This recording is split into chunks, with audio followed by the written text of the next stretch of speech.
Good morning, Miss.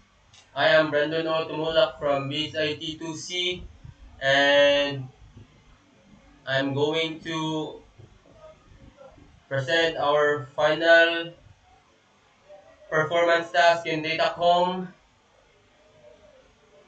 Then, that's all. Then, I will show my topology, Miss, which is this,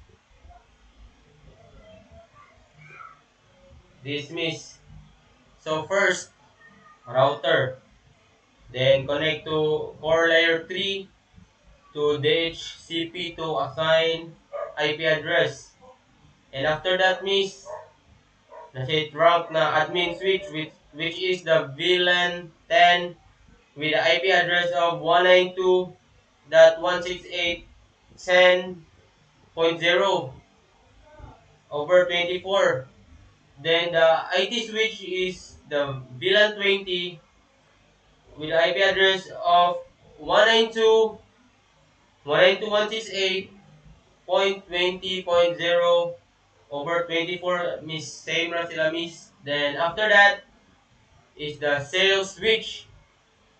Sales switch in VLAN 30, 192.168.30.0 over 24 yapon, Miss.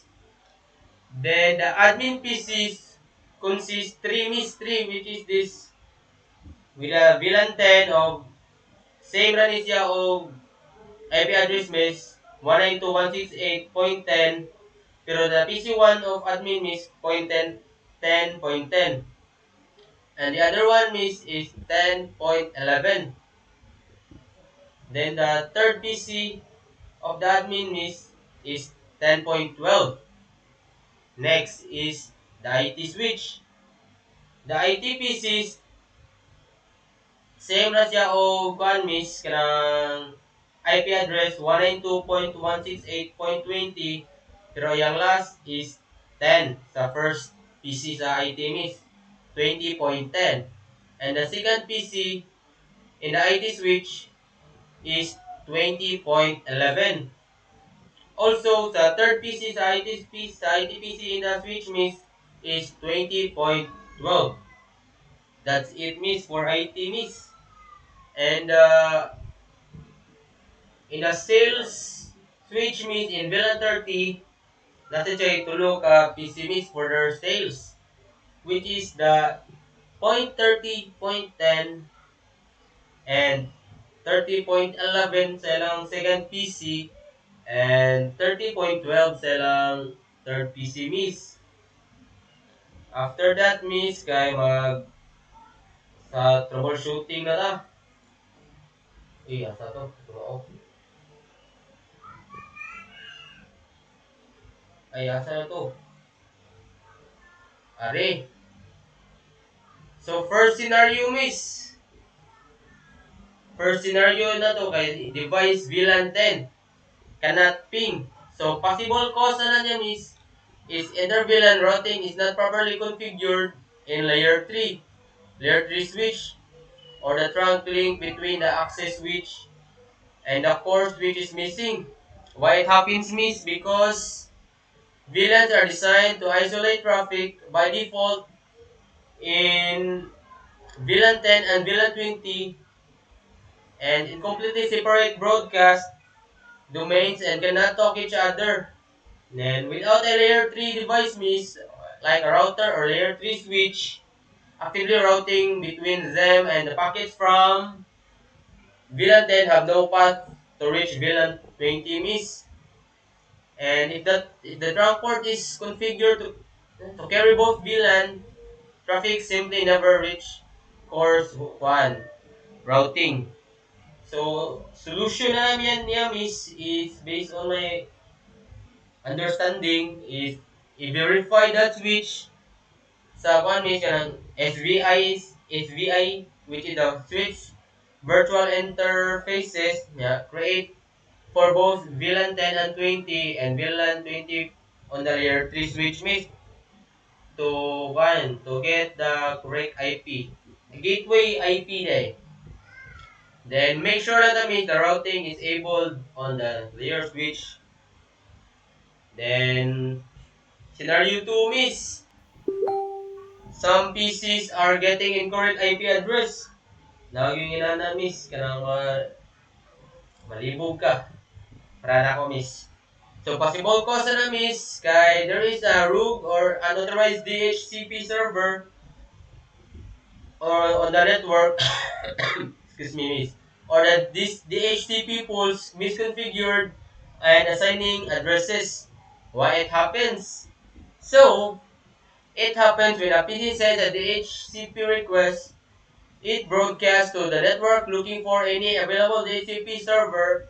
If there is more than one DHCP server, and PC takes whichever response arrived first, which means a PC in VLAN 10 might accidentally receive IP address meant for VLAN 30. Mo na aras na magkalibog, miss, kay imbis sa VLAN 30 siya, mabutan mo sa VLAN 10 niya mo. Di maka configure na niya, miss. Kay nagdaldali ka niya, igbutang niyo mo malibo marong. Mo na ito siya, miss, kay makaon siya lahos, miss. Like, kung kita ka ng first come first service ba, mura siya ginana nga kuan. So may solution na niya, miss. Identify the shutdown unauthorized DHCP servers on the network, then review each DHCP pool to confirm its matches the correct subnet for its VLAN, then make sure the default gateway in each pool points to the correct SVI, then enable DHCP snooping switches to prevent unauthorized DHCP servers from spamming client to request future release renew IP address PC to correct addresses. So, scenario 3 na tamis. So, in scenario 3 means kay routing table is missing network. Routing table. Then, possible cause na means kay static routers were never added if a dynamic routing protocol like RIP or OSPF being used either not configured correctly or neighboring routers are not proper agencies. Why it happened? Mo ako na siya may tabo na if a router only forwards packet to a networks, then it knows about it. If a network missing from routing table, the router simply drops any packet distinct for that network because it does not where to send it, and this can be happen someone forgets a static route. Then when a dynamic routing protocol is not configured on all routers, or when there is mismatch or in routing protocol settings that prevents neighbors from sharing information. And our solution for that, number one is check the routing table and identify which network are missing. Then if using static routing, manually add missing routes pointing to the correct next hop IP address. Then if using dynamic protocol, OSPF or RIP, verify its enable or router scan networks. Correct networks are being advertised. Then we need to check it then miss the neighboring routers have formed agencies, miss.